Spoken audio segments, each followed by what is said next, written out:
നമസ്കാരം. ഗർഷം T V യുഗ്മ സ്റ്റാർ സിംഗർ സീസൺ 2 ചടുല ഗീതങ്ങൾ റൗണ്ടിലേക്ക് അടുത്തതായി പാടാനെത്തുന്നു അബിൻസ് എബ്രഹാം. എബിൻസിൻ്റെ കഴിഞ്ഞ റൗണ്ട് മത്സരത്തിൽ എനിക്ക് തോന്നുന്നു ജഡ്ജസ് കുറേ ഫോൾട്ടുകളെല്ലാം പറഞ്ഞിരുന്നു എന്ന് തോന്നുന്നു. അതുകൊണ്ട് ഈ തവണത്തെ റൗണ്ട് ഈ മത്സരം നമുക്ക് അതിൻ്റെ പകരം വീട്ടണം. ഏത് പാട്ടാണ് പാടാൻ ഉദ്ദേശിക്കുന്നത്? ഒരു മാലൈ ഗജനി എന്നുള്ള സിനിമയിലെ പാട്ടാണ്. തമിഴ് സിനിമ. ഓക്കെ. തമിഴ് ഗാനരചയിതാവായ താമരൈ രചിച്ച് ഹാരിഷ് ജയരാജ് സംഗീതം നൽകിയ മനോഹരമായ പാട്ടിനായി എബിൻസ് എബ്രഹാം.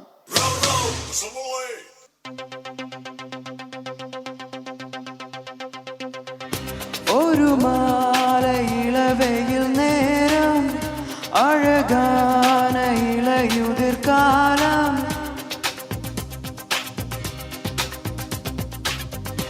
ഒരു മാലയിളവയിൽ നേരം அழகான இளையுதிர் காலம் சற்று தொலைவேளை அவள் முகம் பார்த்தேன் அங்கே தொலைந்தவன் நானே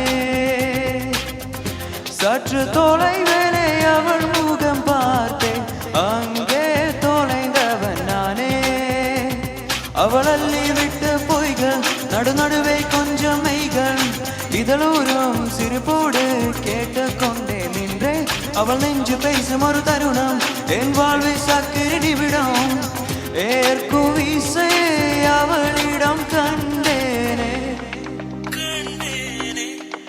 கண்டேனே ஒரு மாலை இளவெயில் நேரம் அழகான இளையுதிர் காலம் சற்று தொலைவேளை அவள் முகம் பார்த்தேன் அங்கே தொலைந்தவன் நானே சற்று தொலைவேளை அவள் முகம் பார்த்தேன் அங்கே தொலைந்தவன் நானே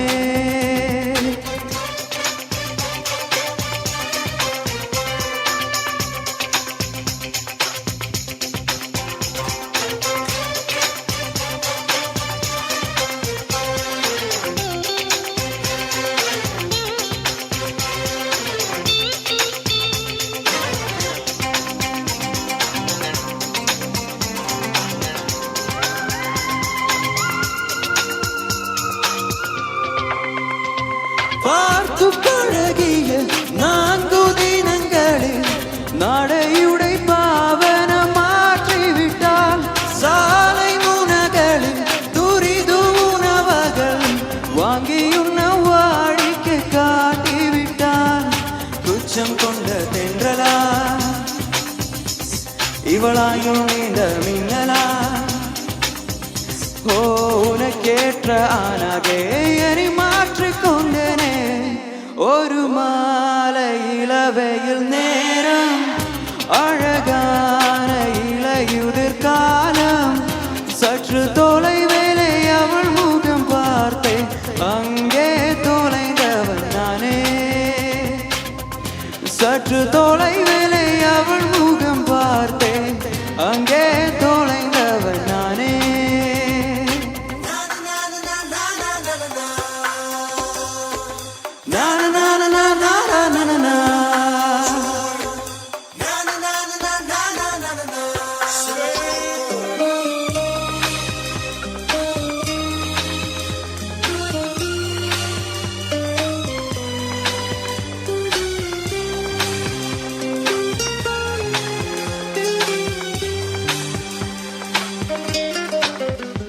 பேசும் அழகினல் கேட்டு ரசிச்சிட பகல் நேரம் பக்கமாய் கிடப்பேனே தூங்கும் அழகினல் பார்த்து ரசிச்சிட இரவெல்லாம் கண் விழித்து கிடப்பேனே பனியில் சென்றால் உன் முகம்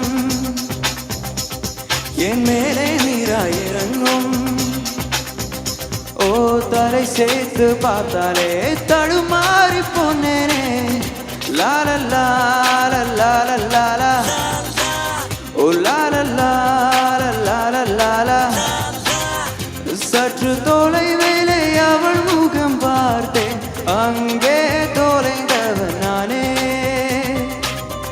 சற்று தொலைவேளை அவள் முகம் பார்த்தேன் அங்கே தள்ளிவிட்ட பொய்கள் நடுநடுவே கொஞ்சம் மெய்கள் இதழூரம் சிரிப்போடு கேட்டுக்கொண்டே நின்றேன் அவள் நெஞ்சு பேசும் ஒரு தருணம் என் வாழ்வில் சக்கரை நிமிடம் ஏற்கும் வீசை அவளிடம் கண்டேனே.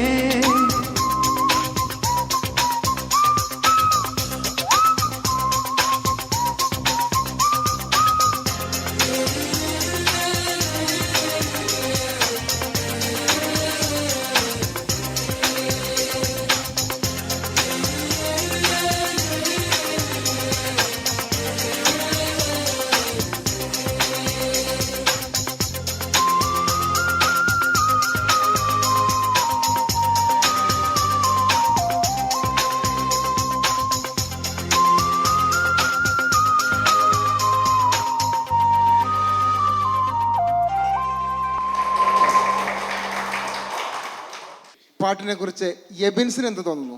തിരക്കേട്ടില്ല പാടിയെന്ന് തോന്നുന്നു. എനിക്കും അങ്ങനെ തന്നെ തോന്നുന്നു. Thank you. എബിൻസിൻ്റെ മനോഹരമായ സൗണ്ടാണ്. Thank you. എനിക്ക് വളരെ ഇഷ്ടമുള്ളൊരു സൗണ്ടാണ്. Thank you. ഇനി പാട്ടിൻ്റെ കമൻറ്റുകൾ നമുക്ക് ജഡ്ജസിനോട് തന്നെ ചോദിക്കാം, അതല്ലേ ശരി? സണ്ണി സാർ. എബിൻസ് സർ വളരെ നന്നായിട്ട് പാടി, എനിക്ക് Thank you. ഇഷ്ടപ്പെട്ടു കേട്ടോ. Thank you. നമ്മുടെ ഈ കണ്ടസ്റ്റൻസിലെ ഏറ്റവും പ്രായം കുറഞ്ഞ ആളാണ്. ഇപ്പോൾ ശബ്ദം ചേഞ്ച് ചെയ്യുന്ന പ്രായമാണ് അല്ലേ? അതിൻ്റേതായ ചില പ്രത്യേകതകൾ എനിക്ക് കാണാൻ പറ്റി. നന്നായിട്ട് എനർജി ആയിട്ട് ഈ പാട്ട് നന്നായിട്ട് പാടിയിട്ടുണ്ട്. ഫാസ്റ്റ് പാട്ടുകൾ പാടുമ്പോഴത്തേക്കും നമുക്ക് കൃത്യമായിട്ടൊരു ശ്രുതി അക്യുറേറ്റ് ആയിട്ട് ഞങ്ങൾക്ക് ജഡ്ജ് ചെയ്യാൻ ഒത്തിരി ബുദ്ധിമുട്ടുണ്ട്. പക്ഷേ ടോട്ടലി നമ്മൾ നോക്കിയാൽ വളരെ നന്നായിരുന്നു. Thank you Sunny sir. Fahad sir. ഞാൻ പാട്ടിനെ പറ്റിയിട്ടൊക്കെ പിന്നെ പറയാം. എബിൻ നല്ല ചെത്ത് പയ്യനാട്ടോ. നന്നായി പെർഫോം ചെയ്തു, നന്നായി പാടി. Thank you. ഞാൻ നേരത്തെ പറഞ്ഞത് എബിൻ്റെ ഒരു അടിപൊളി വോയിസ് ആണ് എബിൻ്റെ കേട്ടോ. വോയിസ് ചേഞ്ചിൻ്റെ ടൈമാണ്, അതുകൊണ്ടുണ്ടാകുന്ന പ്രശ്നങ്ങൾ മാത്രമേ ഉള്ളൂ ഇതിൽ. ഞാനൊന്നും എഴുതിയിട്ടില്ല. നമുക്ക് ശബ്ദത്തിൽ വെള്ളി വരുന്നതൊക്കെ അതൊന്നും ഒരിക്കലും ഒരു പാട്ടുകാരൻ്റെ കുറവല്ല. അത് നമ്മുടെ അവസ്ഥ മാത്രമാണ്. ഒന്നുകിൽ അസുഖമായിരിക്കാം, അല്ലെങ്കിൽ ഇതുപോലെ വോയിസ് ചേഞ്ചിൻ്റെ ടൈമായിരിക്കാം. നല്ല പെർഫോമൻസ് ആയിരുന്നു. Thank you sir. എബിൻസ് സർ എത്ര മാർക്ക് കിട്ടുമായിരിക്കും? മോൻ്റെ പ്രതീക്ഷ എത്രയാണ്? 40 കൂടുതലാണെന്ന് തോന്നുന്നു. 40 കിട്ടുമെന്ന് പ്രതീക്ഷയുണ്ട്. ഓക്കെ, നിനക്ക് ഞാൻ 41. ഞാൻ 42 ഇട്ടിട്ടുണ്ട്. Thank you. Very good. Happy ആയോ? ഗുണേ. Thank you Abin. Thank U.